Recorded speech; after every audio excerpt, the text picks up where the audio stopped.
Alors, je vous avais promis il y a quelque temps de donner quelques nouvelles un petit peu plus, si possible, un petit peu plus réjouissantes. Et l'actualité m'a souri puisque, comme vous le savez sans doute, en Irlande, il y a eu un énième référendum sur l'avortement. Je crois que c'était le 6e. Et cette fois, le oui l'a emporté. Bon, alors encore une fois, il ne s'agit pas de trop s'illusionner sur les fonctionnements référendaires, électoraux, et ça reste un système de loi, etc.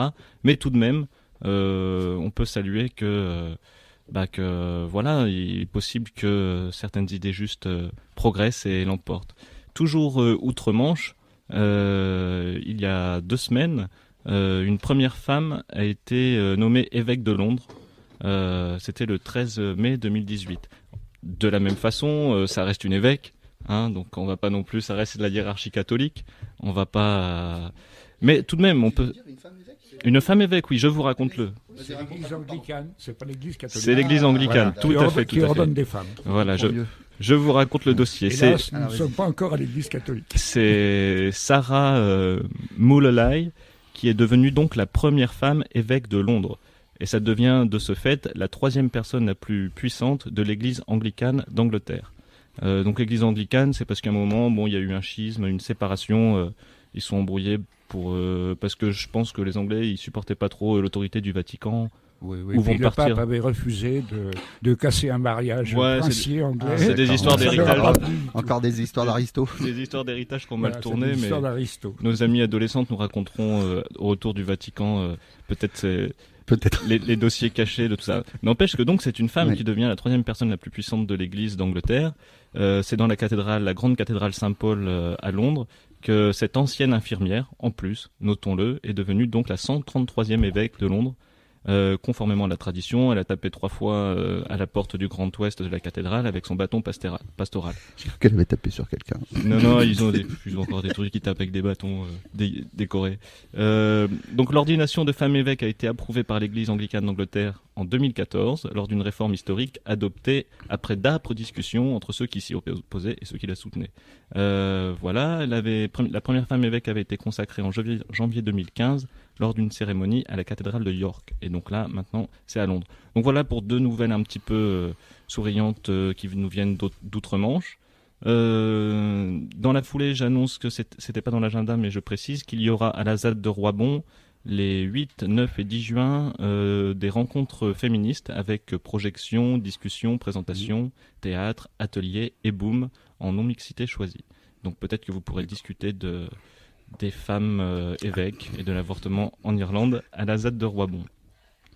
Ensuite, dans les nouvelles, toujours côté plutôt un petit peu plus, vous vous rappelez qu'il y avait quelque temps, on avait parlé du fait que l'ex-président du Brésil, Lula, était allé en prison. Donc encore une fois, c'est toujours le problème de la loi et ça reste quelqu'un qui va en prison. Mais ça pointait le fait qu'un ancien président ne peut pas passer, ne peut pas esquiver la loi et que du coup les idées de lutte contre l'injustice sans doute progressent un petit peu. On avait eu aussi Nicolas Sarkozy en garde à vue, on avait eu Bolloré en garde à vue et maintenant c'est en Espagne que le parti au pouvoir actuellement a été condamné pour corruption. Donc ça c'est quand même assez marrant, je vous raconte. On trouve ça tout simplement sur Le Figaro, c'est magique. Le Parti populaire, le PP, qui est au pouvoir en Espagne, a été condamné pour enrichissement illégal dans un vaste procès pour corruption où 29 accusés, dont des anciens cadres du parti, ont été condamnés à un total de 351 années de prison. Donc c'est comme si on avait aujourd'hui des gens du gouvernement, 29 personnes du gouvernement qui étaient condamnées à de la prison.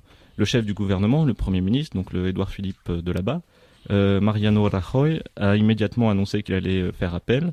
Il a lui personnellement été condamné à 245 000 € d'amende pour participation à titre lucratif à un système tentaculaire de pots de vin en échange de contrats publics. Le typique de ce qui se passe un peu partout. Oui. Il a des pots de Dans vin les pays voilà, pour modernes, quoi.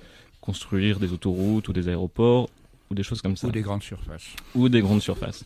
Et voilà, d'autres très hauts cadres, notamment le trésorier du parti, ça c'est toujours marrant, le trésorier c'est comme le Parti populaire, c'est comme voilà, c'est un parti important là-bas vu qu'il est au pouvoir et carrément le trésorier qui a été condamné à 33 ans et 4 mois de prison. Voilà, des choses comme ça. C'est ce que je devrais faire moi en tant que trésorier de la maison de quartier Ouais. des Ors.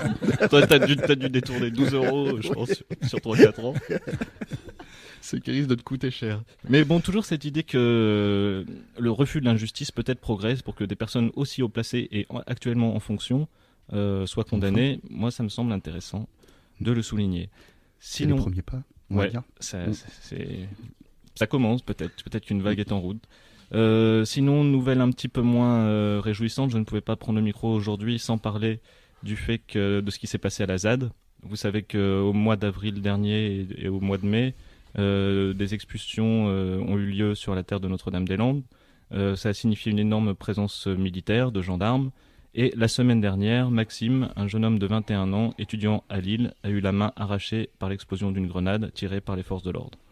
Alors je lis un petit extrait d'un communiqué qui a été produit à ce moment-là, qui dit « Peu importe qu'elle soit lacrymogène, assourdissante, à effet de souffle, à effet psychologique, à effet combiné, modulaire, offensive ou de désencerclement, peu importe le nom donné à cette grenade, une grenade est une grenade. Et peu importe également ce que Maxime a fait pour que cette grenade lui explose dans la main, jamais cette grenade n'aurait dû être lancée, ni dans sa direction, ni ailleurs, car nous ne sommes pas sur un terrain de guerre. » Pour rappel, il y a 4 ans, Rémi Fraisse mourait à Sivins à cause d'une grenade qui avait été jetée alors qu'il luttait contre l'installation d'un barrage. Cette grenade-là qui avait tué Rémi Fraisse a été suspendue par la justice française depuis, mais l'État a laissé l'utilisation des autres grenades, dites GLI F4. Toujours pour rappel, en 2001 à Lille, lors d'une manifestation de pompiers, un jeune homme, Édouard, a eu la main arrachée lui aussi par la même grenade que celle qui a arraché la main de Maxime. De la même façon aussi, en 2009 à Saint-Nazaire, à l'époque il y avait des manifestations contre les retraites, Pascal, un homme, a eu les orteils arrachés par une même grenade. En 2013, c'est à Pont-de-Buis, lors d'une manifestation des bonnets rouges contre les bornes écotax, que Michael a eu la main arrachée par la même grenade. Et enfin, précisons qu'en 2017, donc l'an dernier, près de Bure, lors d'une manifestation contre l'enfouissement des déchets nucléaires, Robin a eu une partie du pied arrachée par cette même grenade.